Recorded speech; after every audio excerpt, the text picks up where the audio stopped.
What is up, everyone? Welcome to Nickel City Mafia. Welcome to the Rush Hour Show. Yes, we're late. This is the post-game reactions to the Thursday night game against the Dolphins. But my mom always said, better late than never. Better late than never.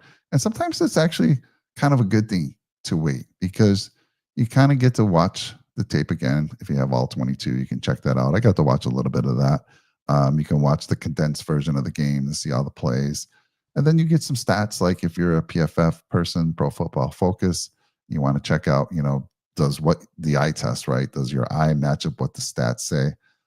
So it's always a good thing to have that information. And so I want to talk about it today. Didn't want to go a week without talking about a post game. So, Brett, let's talk about the defense first. All right.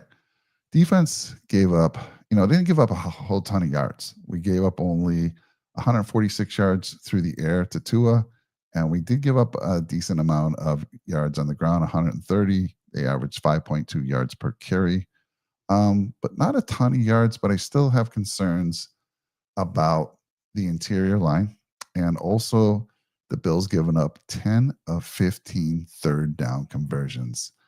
Those third down conversions have been with us for the past couple of years, right? We get them in third and long. We allow these conversions. We allow these drives to continue, and it's concerning for me. Like I said, we had a really good game against the Jets, but I wanted to see it again. And again, the numbers weren't huge, but again, the interior, the rush, we didn't sack Tua once. Tua typically gets rid of the ball real quick, but there was times he was dropping back, and we had time. He was sitting back there more than his typical three-step drop, get rid of the ball. And he was actually scrambling. I haven't seen Tua play. Look, I felt Tua played his butt off until he made that mistake. He was doing everything he could. I always get worried for him when he's running around because of his concussion issues in the past. But, let's talk about the defense first, and then we'll get into other things. But, yeah, what's your thoughts on the defense in this game? Yeah, let me start off with, the injury report for the Buffalo Bills. It wasn't very good. Losing Ed Oliver, one of your best defensive linemen, that hurts the Buffalo Bills so much because week one, he looked phenomenal against Baltimore, got into the backfield, made defensive stops, and now you're going to rely on some of your younger players, your rookies, and Deion Walker, TJ Sanders, and a mix of other players like Zion Logue that comes over from the practice squad, gets elevated up, moves his way into the starting lineup pretty much, and is taking over for what is supposed to be Ed Oliver's reps. And that hurts the team. Then you have Matt Milano, the other linebacker for the Buffalo Bills, who has so much chemistry with Terrell Bernard being out there. And he's more of your coverage linebacker, kind of the guy that goes around the field and makes plays. Losing him, I think, really hurt the identity of what the Buffalo Bills do out there. And having Dorian Williams, who had a pretty good game overall, it just is missing when you don't have the Italian stallion out there versus having Dorian Williams. And we saw it the other day with the Dolphins. They were able to run the ball down the field. I think that if you had Ed Oliver and you had Matt Milano in the game, it would be a totally different story, and the Bills would win this game much easier. But we struggled a little bit. At times, stopping the run, we struggled a little bit in areas of converting on third downs for the defense, getting off the field and getting the ball back to Josh Allen. And I think that that's something that happens when you lose two of your biggest playmakers out there on the field on defense. Yeah, I get the Ed Oliver thing, but again, we drafted so heavily in the draft, focus on defense. And the Matt Milano thing, I think we need to stop saying, if Matt Milano's in there, this is a different game because he's injured so much. Right. Over the last 2-3 seasons, we've had less of Milano, and you would think that our depth pieces would be able to step in and fill those shoes. Milano's top-notch linebacker when he's playing, but we got to get used to. Yeah. I don't think we should be able to say, or should be saying, hey, we're without Milano. Like if we were having an argument with a Dolphin fan, and we're like, hey, we're without Milano. That's why this game was so close. Or Ed Oliver, they'd be like, well, we're out this person and this person as well. It's just more Matt Milano.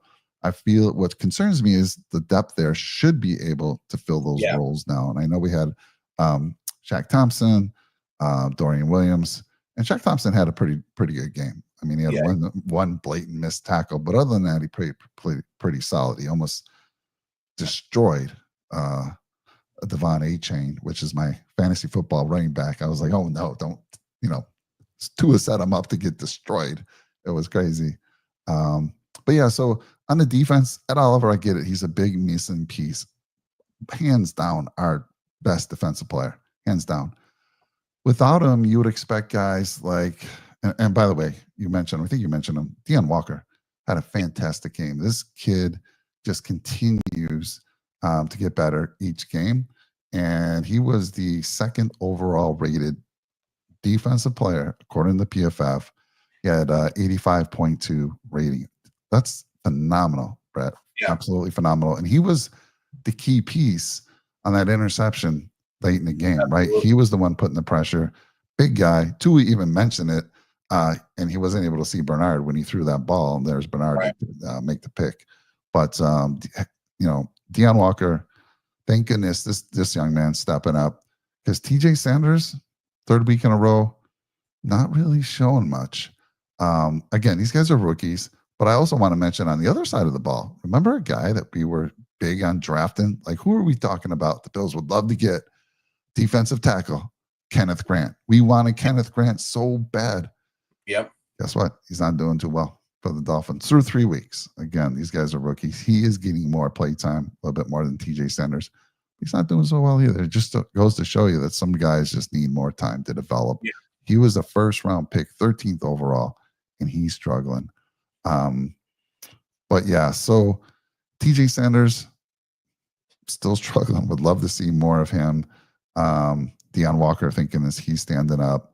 And let's see. Let me just go through some of the defensive stats over here. Just give you like the top 10. Daquan Jones was the #1 overall rated defensive player for this past week.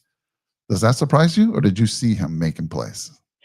It surprises me a little bit, but I mean, when Ed Oliver is out, somebody on the defensive line has to step up, and it has to be Daquan Jones. And I felt like overall he has had a good season so far. But to me, I want to get back to the point that you're making about Deion Walker and TJ Sanders. There's a very good lesson that you can learn from seeing Deion Walker have success in the NFL right now versus TJ Sanders. They're playing two separate positions. One's playing a one tech position in Deion Walker versus TJ Sanders playing the 3 tech. When you look at Ed Oliver, when he came into the NFL from Houston, he was a top 10 pick, had all the talent in the world. And you saw him over the first couple of years, didn't really get, a good jump in the NFL. And it might take a while for TJ Sanders to have success, but that success will happen once he learns this playbook, understands the scheme, what the offensive line is trying to do, and he develops and finds ways to beat them out with his pass rushing skills. That's what he's missing right now, is understanding the terminology of what offenses are throwing at him to try and stop him, versus Deion Walker, who's playing a one tech. His job is pretty much go and try and get to the quarterback. There's no other option. He's trying to get to the run game. He's trying to stop the run, and he's trying to stop the quarterback, versus TJ Sanders, who has more of a role of different things. And you'll learn that along the way this season, and you'll start to see him have more success when he's just able to shoot the gap and go in and stop the play. But he has a different role where he has to do other things besides just shooting the gap and trying to stop the ball carrier or the quarterback. All right. Well, he's been getting, let me just say, PFF this week, 39. That's atrocious. I mean, I feel like you could be out there, Brett, with your eyes closed and score better than a 39. Well, I would love to compare it to Ed Oliver's first season and see what the numbers were over the first couple of weeks for Ed Oliver and then TJ Sanders, and see if there's a good resemblance, because TJ Sanders is the backup to Ed Oliver. We'll check that out. I don't know how far PFF goes back, so we'll check that out. Maybe. We'll see. John Robert joining us from Facebook. Always happy to see you, John. And this is a point I was going to make as well. Greg Russo needs to come to life and put pressure on the quarterback. Absolutely. I mean, I feel like late in the game, I was trying to catch the rewatch, but I didn't get far enough along. There were critical third and longs that the Bills had the Dolphins in, and Russo was not on the field. Mm, And I was just fact checking myself. I'm like, was I seeing what I was seeing?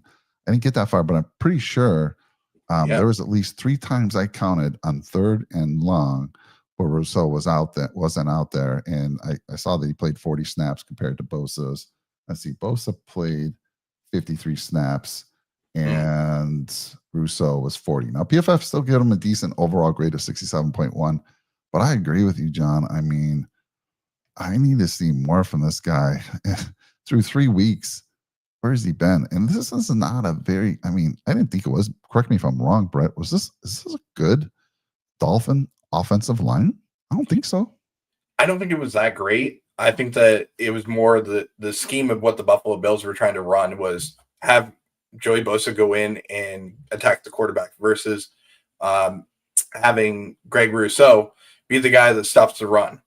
And maybe it's just what Sean McDermott's trying to do. That's what he is trying to do is have Greg Rousseau stop the run, Joey Bosa be the closer, and you're not going to see the sack numbers, and that sucks for guys like Sean, who absolutely loves seeing Greg Rousseau have success. But I'm sorry, when you're going up against a team that's from your hometown where you played college at Miami, you got to show up against that team. You got to make it known. The Miami Hurricanes played a big game against the University of Florida yesterday. You got to show up and you got to make a name for yourself in the NFL. Show why the Buffalo Bills are investing in you, giving you a 4-year contract for $80 million. Exactly. Comedian Mo Brown, good to see you. I haven't seen you in a while. He says, go Bills, Bills Mafia. And then he's like, Kyrie Elam. We'll talk about that in a little bit. We'll circle back around to you, comedian Mo Brown. But I want to touch on this here from John Roberts. More reps will help the rookies on the line. Absolutely. 100% agree with this. It is nice that we're 3-0. Look, we are 3-0. And I mean, we've already got a 2-game lead in the AFC East. So we're well on our way. And I love that these youngsters are getting valuable reps. There's one other guy. I've listened to all other podcasts. This is a guy that I feel, and according to The Athletic, Sean McDermott said that Landon Jackson was super close to getting a jersey in this past game. Whatever made that decision where he got edged out by someone else. Javon Solomon, a 5th-round pick from last year, played all last year. Expected more from him this year. First 3 games, hasn't done much. As a matter of fact, he only got 9 reps in this last game. I'm thinking to myself, why couldn't have been Landon Jackson, right? Yeah. Just like John Roberts says, hey, these guys will get more experience, more reps. This was a game you could have had him in there. And I just want to remind people, you know, Solomon was a 5th rounder. He's 6'2", 245, ran a 4.72 40 time. He's got a 37-inch vertical at the combine. Jackson's a 3rd rounder this year. 3rd rounder. He's 6'6". PFF has him as 6'7". They better remeasure. They got him at 6'6". He's 264. He ran a 4.68 40 with a 40.5 vertical jump. Only one of a few linemen over 260 pounds to ever jump vertical leap of 40 inches. His athletic ability is off the charts. And I agree with a lot of people. He's always been said to be raw and he needs a little more time to develop. But with those athletic traits, get the man in, because you know once Ogunjobi comes back, once Hoyt comes back, they're gonna find him. You're gonna see magically some type of injury, a hangnail, and now he's on IR for the rest of the season because he's just not going to get any time. But you have an opportunity to get him on the field, especially against the Dolphins, especially against the Saints as they come marching into Buffalo, marching into town. So I want to see this guy on the field. Give him a jersey. Let's see him for a little bit, because we know come week 6, actually week 7, probably won't see him on the field the rest of the year. So Landon Jackson, I keep pushing for him. Get him out there. Let that athletic, I don't know, let that beast get a shot. Get a shot. I know he didn't shine in preseason, but but again, let's see what he can do against in the regular season. And Javon Sullivan hasn't been impressing me, so why not? Why not give him an opportunity? I Let's see agree with here. you. Yeah, I agree exactly with what you're saying, and I want to kind of circle back to what you were saying before, where you're talking about the vertical and what he did. He had over a 40-inch vertical. The only other person to do that on this planet that plays in the NFL was Myles Garrett, and Myles Garrett is one of the best defensive linemen in the NFL. Give him a shot, see what he can do out there. Maybe if it's 1 week, just see what the difference would be. We're going up against the Saints team, and the schedule over the next couple of weeks favors the Buffalo Bills. They can try whatever they want. Most likely, they're going to win these games. I don't want to say 100% that they're going to win these games, but the Saints this week looked awful. And you can try having guys like Landon Jackson get some reps and get into the game and see what they can do, because you need to evaluate the talent. Because once the December comes around, you need to see what these guys can do. And if they're ready to go, and they can help lead your team to a championship. yeah. I hope he's just not a redshirt this year, which could be the case. But John saying Landon Jackson needs to learn how to play special teams to get a uniform. That may be true, John, but I've seen our special teams didn't look that good this past week. And Javon Solomon, I don't see him make many big plays on special teams. You know who I do see make a lot of big plays? That's Cam Lewis. Cam freaking Lewis. Where's Trek Reviewer? Come on now. Cam Lewis was he just plays a solid game. He was the third best defensive score of PFF with an 81.4. Of course, he only played 14 snaps. So take that with a grain of salt. Let's see here. Comedian Mo Brown, Kyrie Elam looks horrible. Well, through the first 2 weeks, we were talking about that as well. I hope this kid. I was hoping that he would go to Dallas and do extremely well. And we keep a little bit of an eye on him. And I know, Brett, you mentioned, like, guess who's given up the most passing yards through 2 weeks? And that was Kyrie Elam. Now, I don't know how he did today. I haven't looked at the stat box. I do know they got blown out by the Bears. And Caleb Williams threw for 4 touchdowns. How do I know that? Why would I know that? Caleb Williams is my fantasy football quarterback. It's the only reason I was keeping an eye on that game. But I haven't looked at his stats, and PFF won't be out for another 24 hours to kind of see how Elam did. Yeah. But it's not looking great. It's not looking great. He wasn't, after 2 weeks, believe it or not, he was like in the middle of pack out of all cornerbacks rankings. So we'll see. We'll keep an eye on him. Again, I keep hoping for him. I keep hoping that he turns it around, but doesn't seem to be the case quite yet. No. Although the whole Dallas defense is struggling in general. I mean, you let go your one of the best defensive players in the game, and what do you expect? Well, the Dallas defense, in general, they are struggling. They lost Myles Garrett, one of their best defensive players, goes over to the Green Bay Packers. Micah Parsons, not Myles Garrett. Sorry, Micah Parsons. I apologize. Thank you for correcting me. But Micah Parsons goes over to the Green Bay Packers, and you're seeing overall what they're doing, except for against Myles Garrett with the Cleveland Browns. And, this kid in Kyrie Elam, I liked him when he came into the NFL. I thought that he was going to have success, but it just seems like he struggles in coverage. And I strongly believe that the only way that he's going to have success in the NFL is doing the same thing that his uncle did, switching positions, going from cornerback to safety, so he doesn't hold on to people. And then he can have the over-the-top on players, and he can make picks and be a good player in the NFL. You saw what happened years ago with the Buffalo Bills. They had a kid in Aaron Williams. He was struggling at the cornerback position. They moved him to safety. Look what he did in his career, even though it ended early with a neck injury. He was having success.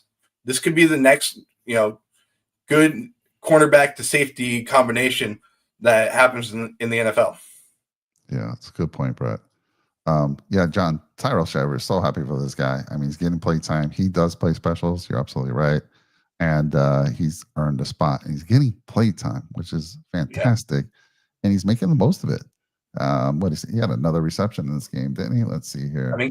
Was it his first reception that he had as a Buffalo Bill? He had 2 receptions for 24 yards. It's not his first as a Buffalo Bill. Remember, he took one to the house last year against with the Packers. First catch from Josh Allen. From Josh? Maybe. I think Josh threw to him in the first game. In the game before, week 2, overthrew him. But then Mm. here he is connecting with 2 for 24. So happy to see him. He's got good hands. He's a big guy. Really sneaky speed as well, because we saw it last year when he took the ball from Trubisky and took it to the house for 60-plus yard touchdown. So very happy for him. And yes, he plays special teams. So I get it, John. They have to play special teams. I'm just saying you got an opportunity here. Only a couple more games where you're probably going to get a chance to see Landon Jackson. Let's see him. Let's see him one time at least, and then we'll go from there. Let's see here. Sean, we'll bring you up in a little bit. Cut Cam, no cut Cam. He says Elam's still better than Cam. Come on, Trek Reviewer. McDermott speaks highly of Cam all the time. So Cam's not going anywhere, my friend. All right. I want to take a moment to go back to Shavers, Mike. And not only is he doing good things in the passing game, but he's also helping out the running game and getting James Cook some really good blocks. And that's the key for a wide receiver is not only do you have to be a good passer, but you have to be an unselfish player. And when you're an unselfish player that's coming into the NFL, making plays and you're blocking, that's going to get you more time on the field. And that's going to get you the ball thrown because you're somebody that can be accountable. You can take over a game not only by making plays for yourself, but making plays for the others around you. And you're making the team better by doing that. That's what I like out of Tyrell Shavers is he's big, lengthy. He can get onto cornerbacks and make a big play where his name doesn't have to be called in that play. You know, you're seeing it with James Cook. The reason why the run game is so successful is not only because of James Cook or Josh Allen or the offensive line, which Sean absolutely loves. It's because of the wide receivers around him, like Tyrell Shavers, that are making holes for him. Yeah. Yeah, John. He's John saying Shavers runs a 4.38. I have mixed metrics on that. At his pro day, he ran like a 4.59. So I don't know, somewhere in between, but he is super sneaky fast. So 4.38, 4.5, somewhere in between. Let's go with like a 4.4, 4.4 mid, something like that. Take that all day, and we're going to see more of him. So we got Mr. Sean Kula joining us. Thank you. Let me bring him on before we leave the defense, because I know nobody studies the film like this guy, and of course he'll be doing his show, but maybe we get some insights on this defense and what he saw this week. Let me bring him up here. Mr. Kula, how you doing, sir? Good. How are you? Very good. So we're talking about the defense right now. Perfect timing for you to come in and give your thoughts. I know you've probably watched some film. Don't want to reveal too much because we want people to watch your show. But give us some insights to what you're seeing on this defense, because I still have concerns. That interior looks rough. We didn't give up a ton of yards, but we gave up 10 of 15 third down conversions, Sean. Never a good thing. So what's your take? What's going on there? Well, I don't really pay attention to the corners or the safeties because I'm just looking at the trench. But I thought after watching the film, the interior actually did really good. With the D tackles did really good. Bosa did pretty good. Rousseau had a couple plays, but a lot of bad. On the PFF score, I had him with 6 pressures, but I only saw a couple of them, and he got washed out a lot in run plays. He's supposed to be known as elite edge setter, run defender, and he just was really bad, really poor.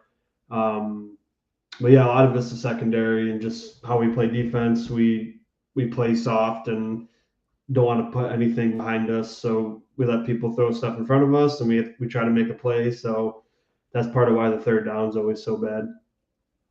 Yeah, what's your thoughts on Groot, though? I mean, you mentioned him a little bit, but if you look, I mean, his score was decent on PFF, but it seemed like on critical third downs, third and longs late in the game, he wasn't out there. And, I watched a little bit of the film, and John Roberts even mentioned it as well. He's just not getting to the cornerback and finishing the deal. So are you saying that he looked a lot better if you watched the film closer? No, Rousseau, no. I was saying his PFF stats, they put him at 6 hurries, which was the most, which again, when I went back and looked, I only counted 2, maybe 3, being generous. But like one of them was because Tua rolled out to that side, and then Rousseau was already like over there. He wasn't sitting in the pocket, and then Rousseau came down and pressured him. He was rolling out because he was getting pressured from the middle, and then Rousseau was already running towards that way. So it was kind of like he was in the right place at the right time. But last 2 games, he had 0 tackles. So supposed to be the best. Everyone always said, "Oh, he's one of the best run-stopping defensive ends in the league." 0 tackles week 2, 0 tackles week 3, 0 run stops week 2, 0 run stops week 3, and it's not enough, especially because he's supposed to be. He got paid last year before this year started, and he's just not doing enough. Yeah, what about this comment from track reviewer Sean? How about the Bills playing Jones at the 3 and Walker at the 1? Yeah, like I said, I thought, during the game, noticed Walker and Bosa the most, but then when I looked at the film and I was like, okay, now I can rewind the play as much as I want. I was looking at everybody, and Jones did a really good job too. It was really whoever lined up against the left guard did really well because he had a 0 pass blocking grade, which I don't know how that's possible. He did that 2 weeks in a row. But regardless, they Jones did a really good job. Him and Walker both, they did pretty good. So at least we know when Oliver comes back, you got somebody in Walker who's really good.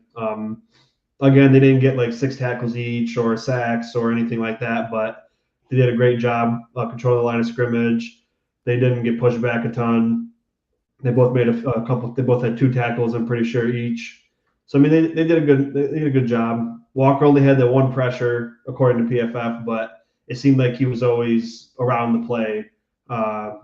Jones had a few.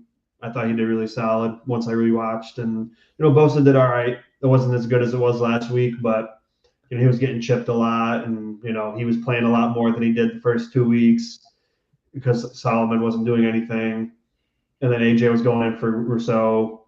But there was still some good things from Rousseau as well. It's just you expect way more at this point. Expect more, yeah. Every year we expect more, just not seeing it yet, at least.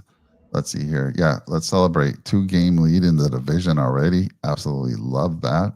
Let's see here. Update on the score tonight is KC 6, Giants 0. Tough battle early on. What are we in the second quarter by now?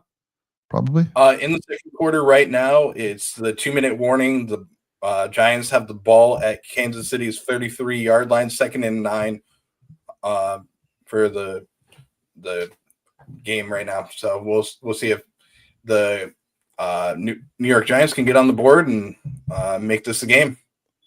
And if you guys are in the Discord, I put a couple clips of Rousseau on a play where he could have made a big run stop, and he just completely whiffed or got destroyed by the first-year starter and Patrick Paul. And, again, that should not be happening. Again, you can't win every time, but definitely expect way more from him. So CMB says Kelsey Chillen as coach again. Do you think what's Reed doing? Like, you think if someone yelled at McDermott, he'd stand for that? Hell no. Hell no. You got to put a stop to that. I don't care if he's Kelsey or not. I don't care if his fiance or girlfriend. Is he fiance now or just girlfriend still? Fiance. Fiance. Yeah, come on now. And then check reviewer. To be fair, Kelsey can't yell at his girl, and they have no kids, so that means he can only yell at his coach. Andy Reid should be like, sit your ass down. Seriously. But they need him. They need him so much because they're 0-2. But seriously, don't disrespect your coach. Cole Bishop has only 4 games started, and more reps he seems to get better. Yep. So far, so good. But let's not pretend that we're playing great games or great teams so far, right? These last 2 teams, even though this game was close and we know the Dolphins were on the ropes, any divisional game's always going to be extremely tough. I know people fully expected the Bills to just blow them out of the waters, Lake Erie there. But no, they were on the ropes. You go 0-3, you know the odds of you making the playoffs. It's very low. They were playing for Daniels. They played really hard, and I thought they played a really good game. And it was 21-21. At one point in the game, we were punting to them get the ball to have their second chance to take the lead in the game. And Zach Sealer, roughed the punter. How crazy is that? We get the ball, we go and score 28-21. So close game. But, I know some people might have been disappointed, like, wow, we should have covered the spread easily. Divisional games, you just never know. Trey coming and said, yeah, the Bills' schedule shaping up softly. The Bills could easily pull a KC and save things for the postseason. Hopefully, let's get that number 1 seed. Wouldn't that be beautiful? Let's get that number 1 seed first time with Josh. This makes sense, John. That's the only thing I was thinking of. Why would Rousseau not be in the game on 3rd and longs? It had to be an injury, or I can't see the team, the coaching staff saying, no, Rousseau, you're not getting any pressure. Get out of here. That makes sense to me if that is true. Yeah. Anyhow, so Sean, Daquan Jones had that biggest PFF score, 90.5. That's elite, my friend. That's elite. 42, very good. 42 snaps, and Cam Lewis was 3rd best, 81.5. What was his snap count? Deion Walker at number 2, 85.2. I'm going to leave the rest for Sean on his show. He'll go through both the defense and the offense and tell you all the grades and things like that. Well, just the linemen, so you could talk about the linebackers and the corners more if you want, Yeah, okay, let's go there. Let's talk about Benford had a kind of rough day, according to PFF and according to the eye test as well. And I want people to know something. You know how Kyer always got bagged on because he's handsy? I'm going to tell you what, Benford's pretty damn handsy. If you're watching him closely, he's grabbing jersey, pulling jersey, getting away with it. But he had a rough game here today. Trey actually scored better than him. Yes, Trey did. I thought Trey played really well in the run game, run support, right? I agree. So anyhow, what do you guys think? Let's go back. Sean, go from give me your thoughts on the linebacker and then corners and safeties real quick. Bernard obviously had a good game, and you could tell when they're not playing Derrick Henry, they're not afraid to tackle anybody. So it's upsetting because they act weak and scared when they play a big running back like him. But Breece Hall, they were shooting the gaps hard and popping the running back when he went through, and so he played much better. Williams played pretty good.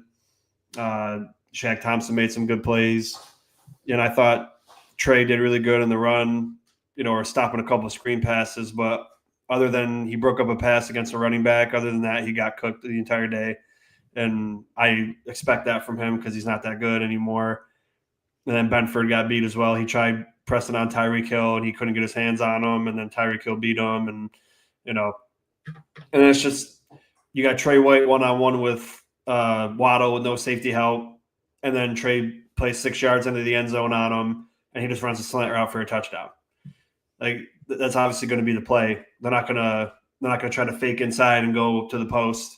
They're just looking for that right in the middle, especially the Dolphins. That's where they're looking. So I didn't like how the secondary really played. The corners, the safeties were pretty good. Wasn't really any bad from the safety from what I could see.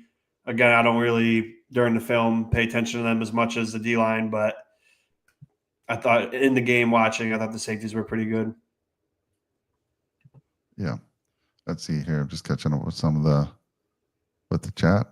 Giants just scored apparently. Giants take the lead 7-6. Giants actually did not take the lead. I thought it was 7-6, and it was a blocked extra point. So 6-6 blocked extra point. So all right. Leave that comment so it's not in there, but Pat's blocked extra point. So 6-6, all tied up. Chad the Chief, good to see you out there, sir. Go KC. So many blocked kicks today. It doesn't even make sense. I know. I heard, like I said, I was watching some early games. I was watching mostly the Rams versus the Eagles. Rams were dominating that first half. Unfortunately, they weren't getting into the end zone, had to kick a lot of field goals, but still at half, 16-7, I think it was. At least 16-7. 19-7. Okay. Yeah. No, it was 26-7, I think. What's that? Not at half. At one point, it was 26-7. Yeah, so I leave at half to go do yard work. I come back in the house. I'm like, they lost this game? How did they lose this game? Cody fills me in on the Discord. He says, yeah, well, they had 2 field goals blocked. And then, they again, Eagles started to use their wide receivers finally. A.J. Brown kind of went off in that second half, and Smith as well. So crazy games, crazy things going on with field goals lately here.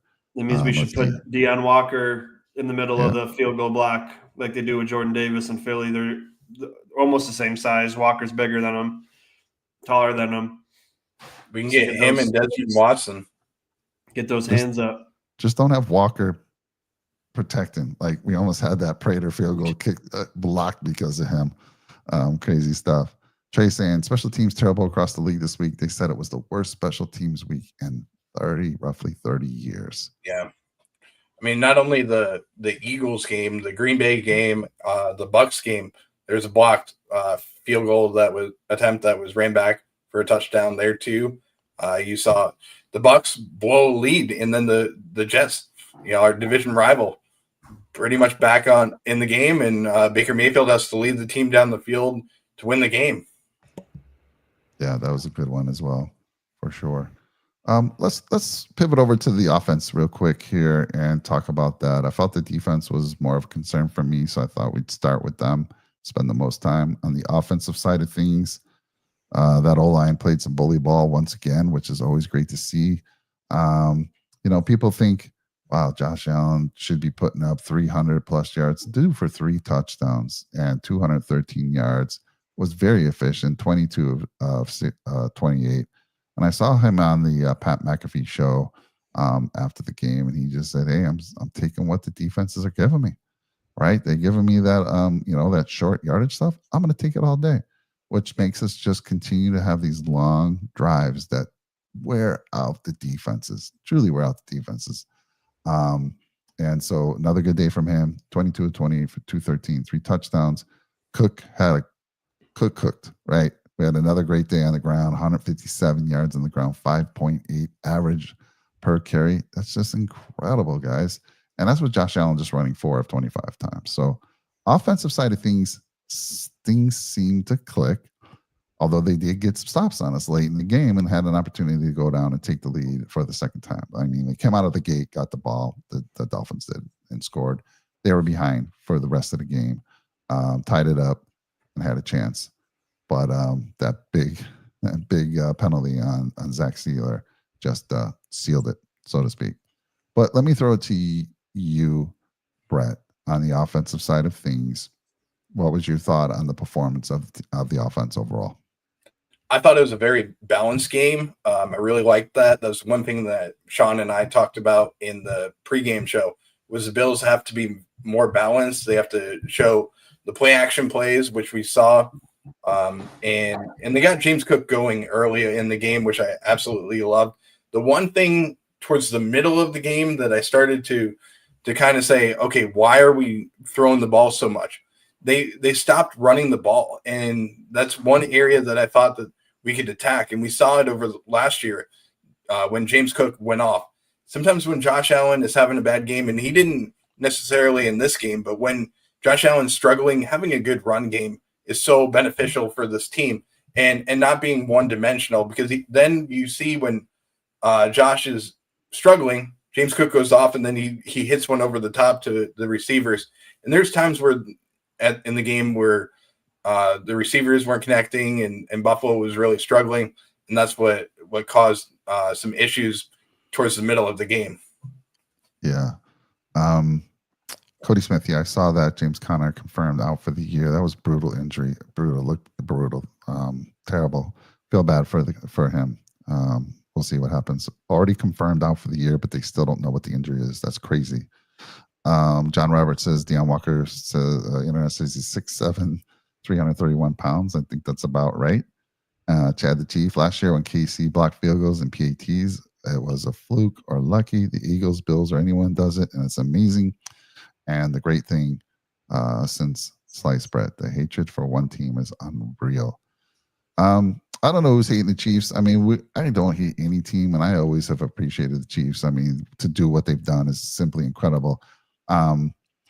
Do they irritate me? Sure, because they take away my team every year, but I've never hated them, Chad. And what they did last year was fantastic. And again, I saw the Eagles once again today. In that game, there was a false start that should have been called on the tush push. And the NFL needs to either just say, we're going to review every tush push and be able to call a penalty. Like this is getting terrible. It's a thing. For me, I dislike the tush push. I wish the owners fell two votes short from being banned altogether. I think it should be. But if they're not going to ban it, put some more coverage on it. These it's hard to see, but when you watch it in instant replay, you can see it. So they need to be able to do something because it's a shame that it's not getting called. It's already hard enough to stop, and now you're kind of getting an edge by, going on false starts and no one's calling it. So of course you're going to get that 100% of the time. Let's see, John Robert will like Joshua Palmer to get the next TD. Yeah, so sad for James Conner for sure, Chad. And then let's see, Cam will be gone soon. Oh my God, I'm going to start ignoring Trekker viewers' comments here. Come on now. Let's see, Trey saying, I think most teams in the league are going to struggle dealing with the Bills 12, 13 personnel. This year, bully ball. Absolutely. Throw it to the trench guy here talking about bully ball, which he absolutely loves. We all love it. Sean, talk to us about what you saw from that O-line. Well, I want to go back to piggyback off of what Brett was talking about. Normally, I would 100% be like, yeah, Josh, just take what's there. But Miami they had 0 starting corners. They had 0 second string corners, and they were all third and fourth string guys. And we couldn't throw the ball downfield. I don't know if it was because he didn't want to or because the guys couldn't separate, but that's an issue, especially because of how bad that secondary is and how hurt they were. So the fact that we didn't, and Josh was like, I just wanted to take what was in front of me. You shouldn't be, if you can go downfield, don't just do that. There's a short pass here. Let me just take that, because that's what happens when we do that, and then you let a crappy team like Miami hang around, and then it's 21-21, and then you keep punting, and then all of a sudden you get a lucky break, and then you go down and score.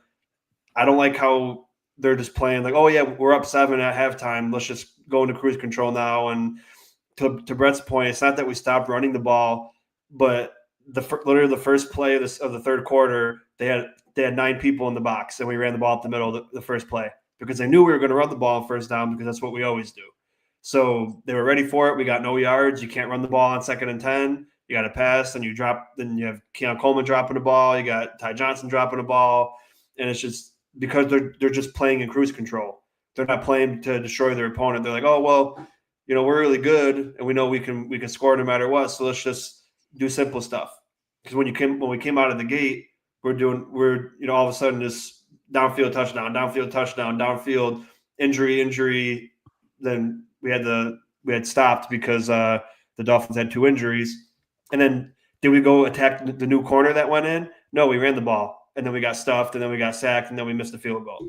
So I don't get why they seem like they're okay. First half we're going to be good to go, and then once we're in the lead, we're just going to not do anything creative. We're not going to do any motions. We're not going to do any jet sweeps. We're not going to do any zone runs. We're just going to run up the middle, and then we're going to do 2-yard passes, and then hopefully we get a first down. And I sent some of the clips in the Discord on some of the third down plays where we missed, and either Shakir was jogging downfield, nobody was getting open downfield, and then Josh threw the ball to Palmer in double coverage because no one else was open on 3rd down. And I don't know if it's because the receivers aren't getting open or what, but it's definitely alarming. But to go to the O-line, even with them knowing we were going to run the ball, we still had majority of the time just dominated in the run game. Overall, it was outstanding the entire game. The first half of the game, Cook was almost like 10 yards a carry, and he was just, the holes were just incredible that even me and you and Brett could have ran through them. And then for the pass blocking, obviously it was really good. I don't know what people, because you hear around and people say, oh, he had pressure the entire day, and it's like, do people even understand what actual pressure is? He got pressured. I forgot the exact percentage they said on the TV, but it was the lowest since 2018. And I don't know if they meant for Buffalo or for NFL in general, but he got blitzed 47% of the time. So he was still getting blitzed almost half the time he threw the ball, and he got pressured the least amount since 2018. And people think, oh, he was crazy pressured all night. And none of that is true. And that one sack that he took, it was a good play, but Dawkins was guarding Chubb, and then Chubb left the block, and Dawkins can't run upfield because he's pass blocking. So he ran around, he saw a gap in the middle, and then Josh was right there and he hit him. So I mean, it wasn't that the O-line, necessarily gave up the sack because they were bad. It was just a good play by the defense, and Josh was looking for a guy downfield. Nobody was there. Big play in the real quick. Big play in the Kansas City game. A turnover towards the end of the second half. Kansas City intercepted Russell Wilson to take points off the board. They were in around the 30-yard line, actually the 25-yard line, and points are now taken off the board. So it looks like it's going to be 6-6 at halftime. Interesting. Sean and Brett, thanks for bringing up the corner situation, because that was a good point. Because Sean, you mentioned it while we were chatting yesterday or on Thursday during the game. It's like, why aren't we taking advantage of these corners? They're going down. And do you think that's more of you think it's on Josh, or is that on Brady? What's happening there? Or is Josh just being too ultra conservative at this point? It's like, look, this is a team we should beat. I know my run game is going to be working. I'm not going to put it on the cape just yet. So I'm going to try not to, because it did turn out to be the turnover differential was the difference in the game, right? That interception. And as long as we don't make mistakes, we should win most games. But who are you putting that on right now? Well, I think they all agree to that collectively, because there shouldn't be any reason that you're not going like the Lions. They go put up 50 and they don't care. They'll leave their starters in until the end of the fourth quarter if they're putting up 50 points and they're winning by 35. I don't necessarily want to do that, but I don't want to just cruise all the time and then give crappy teams opportunities to come back. Like the Jets didn't have a chance to come back. They just had a really bad day. But the Dolphins were sitting there the whole time, and we were just like, what's going on here? They have really bad corners. They got cooked by Daniel Jones for 400 yards the week one. Drake May threw all over them, and then they had even less starting corners against us, and we were just like, again, I like how efficient Josh was, because if you know, the biggest thing about Josh that I noticed this year is he's like, not saying he's Peyton Manning, but he's being Peyton Manning like every single play, checking stuff at the line, reading the defense, moving his players around to set up them for the best opportunity, and then the play goes. He's not just like, okay, like when you watch Tua, he's like, oh, play in the headset, here we go. Play in the headset, here we go. Josh is hearing the play. Oh, I don't like this. Hey, Cook, come over to this side so I can hit you on the flat route if there's a blitz coming from over here. Now, if you were over here, you wouldn't be able to do that. Or just he's just cerebral and moving the ball around and being efficient, which is cool. But I just wanted to see them go out there and just want to just destroy everybody. But we're winning games. Like we're not 0-2. I do want to comment about things Chad's saying. He's saying, oh, if we could play the Dolphins, the Jets, and the Patriots, but up until this year, the AFC West was the easiest division in the entire league for a long time because the Raiders were always bad, the Chargers were always bad, and the same thing with the Broncos. So I understand he's upset that they're 0-2 right now, but it doesn't mean that their division was always hard, because it really wasn't before. So they had it pretty easy too, just like we do. Tom Brady had it easy when they were winning championships. So, I mean, you got to be humble in victory and defeat, and you're 0-2 right now, but you might be 1-2 at the end of the night. Yeah, and I know none of you are counting the Chiefs out. You guys are too smart for that. But I did want to talk about Dalton Kincaid, right? It was good to see him getting 6 targets, 5 receptions, 66 yards, and a touchdown. And he almost had a 2-second touchdown. And I was kicking myself because I needed a tight end, and he was available. I went with the guy from New Orleans, Johnson, but he had a great game. And if I could just rely on, you never know with the Buffalo Bills. Everybody eats. Who's going to have that big game? It's inconsistent. But him and Shakir showed up when needed.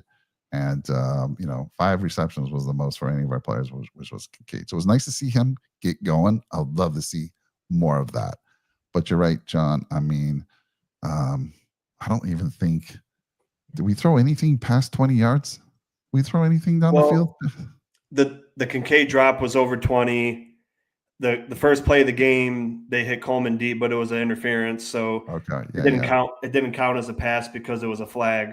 But that was it. I mean, air yard wise. So I'm not really like a big.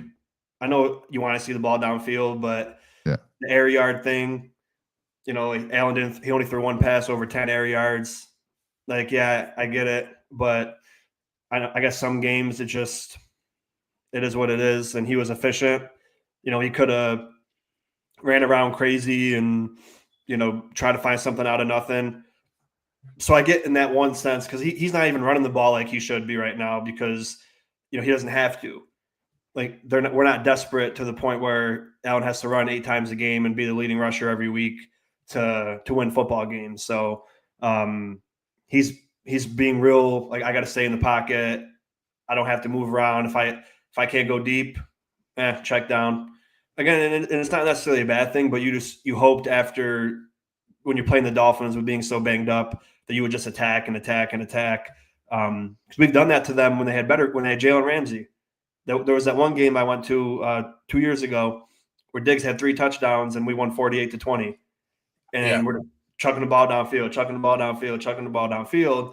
But I think in this 2025, they're just like, okay, let's be efficient and let's win the football game. If we got to win 30-10 and then take our starters out in the beginning of the fourth quarter, it is what it is. Now, to me, it's more fun when you're just attacking and going crazy on every team you play. But I think the coaches, like they want to be humble kind of in this kind of thing and not run up scores because you could tell the play calling just shifts completely. Yeah. And again, I don't necessarily like it because that's what the Ravens did kind of in week 1. They're like, oh, we're up 40-25. We're good. And then they had 3 and out, lose 41-40. So I just want to keep the foot on the gas and just keep attacking and then just keep the confidence at all-time high. But, it's hard to complain when you're 3-0. I'm expecting – so, next week we're playing the Saints. You saw the Seahawks just destroy them 45-13. You would hope that we could do that too, right? But it's probably going to be like the Jets was. It's probably going to be 27-10. They're not going to – once they're up 27-0, they're just going to be like, okay, run the ball up the middle, and then it's just like, where's all the fun stuff? But, I mean, but even still, like I was telling Brett, yeah, they stacked the box with 9, but most of the time we still got some gain doing that. But I just kind of wish you don't want to let teams hang around like that. And because they were waiting, like, yeah, Tua's going to make that mistake. It came a lot later than they were hoping, but he did make the mistake. And if you look at that play, and I did it in the slowest possible way I could, before Tua even had his arm up to throw, Bernard was breaking to Waddle. So he knew he's going to throw it to Waddle no matter what. And then, he did that. So, but yeah, I'm just rambling right now. But yeah, I mean. He gave his coaching staff, Bernard, a lot of credit on that because they saw that. He said, the coach said, if you see this in the game, jump it. And he did exactly that. So he gave his coaching staff credit. That was Bernard. And I want to talk about Brett. This was a gold mine. This is a hit. Jackson Halls. You guys talked about him. I was like, Jackson Halls, okay. I wanted Davidson to make this team, but now I'm like looking at this kid. He played 26 snaps. He was the 3rd highest grade on the offense, 75.8. He gets his first touchdown. The dude is an incredible blocker. To Trey's point earlier on, the Bills playing 12-13 personnel. For those that don't know, 12 means 2 tight ends, 13, 3 tight ends. This is working extremely well. And talk about Jackson Halls. This kid, what a find for the Buffalo Bills. Yeah, absolutely. This kid is, incredible. I'm staring at and listening to your conversation as there's pass interference in the Kansas City game. So I'm trying to see what's happening there, but it's halftime. Looks like they're going to kick a field goal to be up 9-6.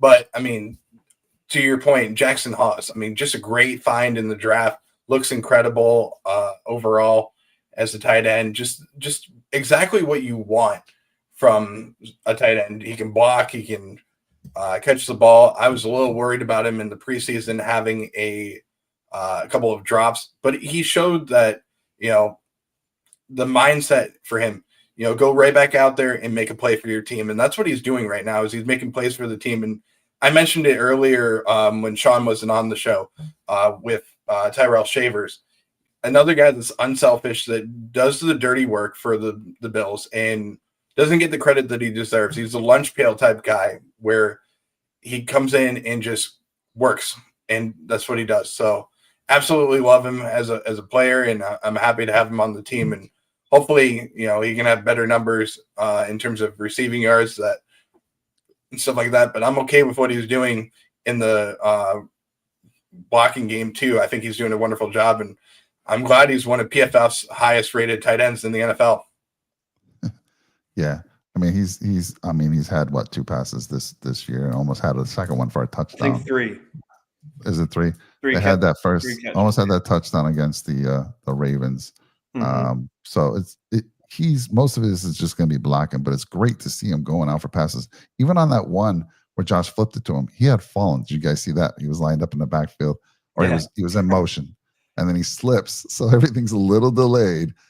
He even blocked somebody, which was crazy, and then he continues on his way out, whereas Josh starts the roll, quick flip, beautiful play. So the offense, he's incredible. He really is good. Gold mines with Walker, with Haas, and hopefully some of these other guys like Hairston. Does anyone know you guys or anyone in the chat?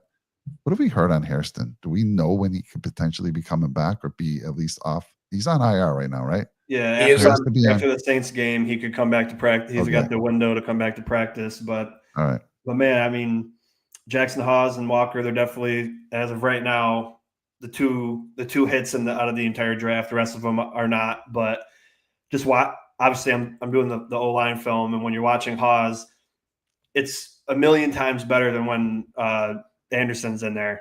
And I made it. I don't remember if I made the joke on the show me and Brett did, or if I was just in one of my videos. But he could be like Jason Peters if you wanted to. You start off as a tight end, you bulk him up, and he could be an amazing tackle in this league. But obviously, we're going to keep him as a tight end. But they weren't kidding when they said this guy was the best blocking prospect they've ever seen. Because it doesn't matter who you are. I mean, he got knocked over that one play by that D tackle, but the entire game just dominating defensive ends, dominating linebackers, dominating receivers, and he's like a lineman. And when you got him and Knox blocking someone, and you got Dion pulling around or Dawkins pulling or whoever, it's so incredible to watch. And I just love. I get distracted sometimes. I'm like, wait, I'm supposed to be watching the O-line, and this Jackson Haas dude is taking up all my attention out of my peripheral vision. But it's like you said, he can make a couple plays here and there too. Jake compared him to Lee Smith, but he's like Lee Smith, just way more physically gifted. Because Lee Smith was just a big dude who can block, who can catch the ball once in a while.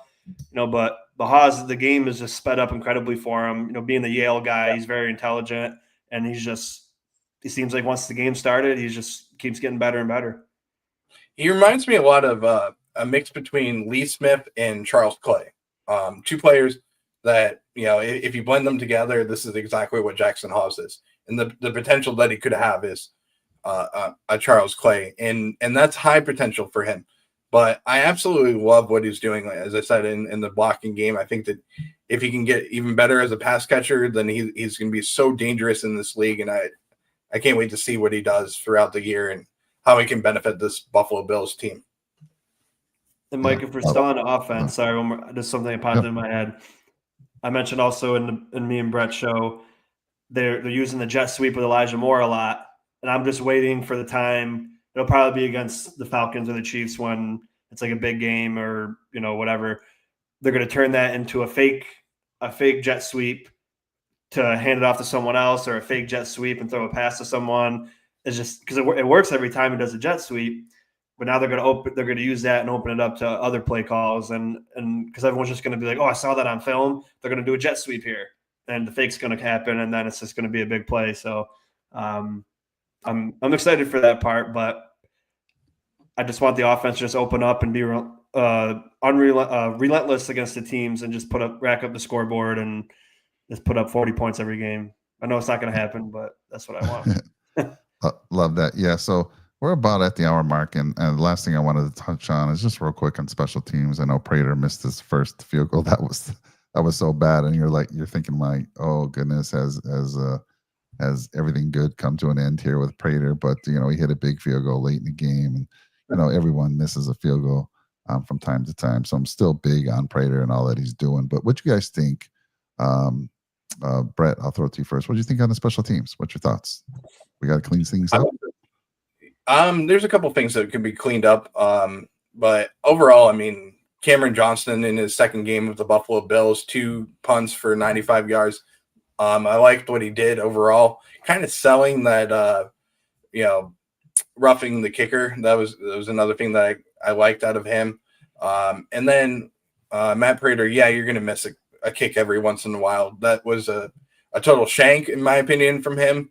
I just think that he got a little bit over the top of the ball or into the right side of it, and that's why it went to the left. And mistakes like that are going to happen, but it just can't be every week thing. You got to make that a one-time thing. Make the corrections in order to make sure that doesn't happen. And it could be very well be that you have a new holder that's holding for you in Cameron Johnston and That's a good Matt point. Prater that don't have a lot of chemistry together. It could be that the snap was a little bit late and it just messed up Matt Prater's timing.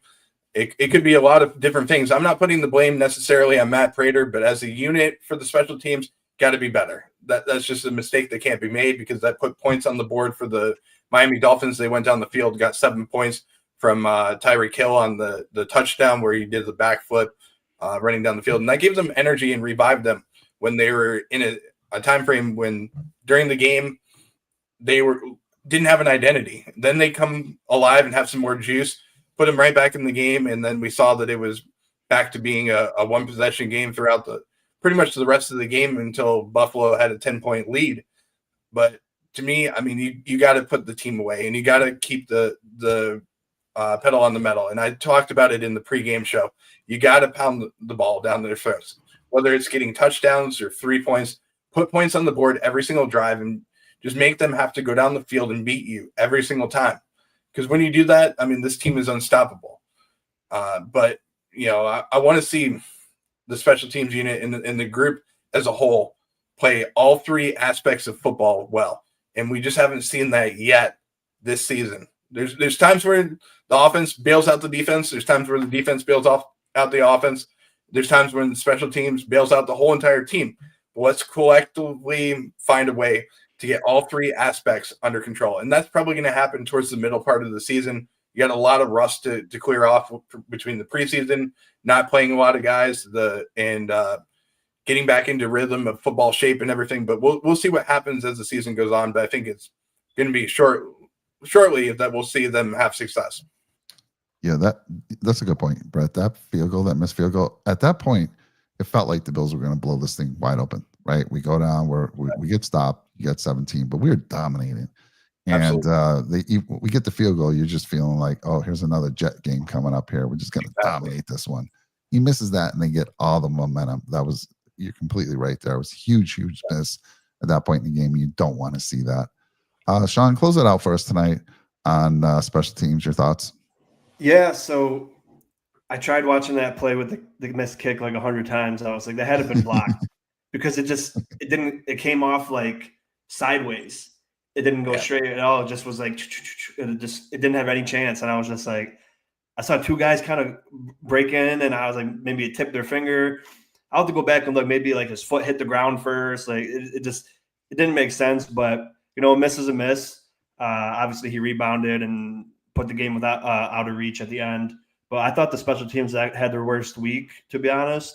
I mean, the punting wasn't awful, but the coverage on kickoff, they had so many big returns. They started the game on like the 50, and it's just not.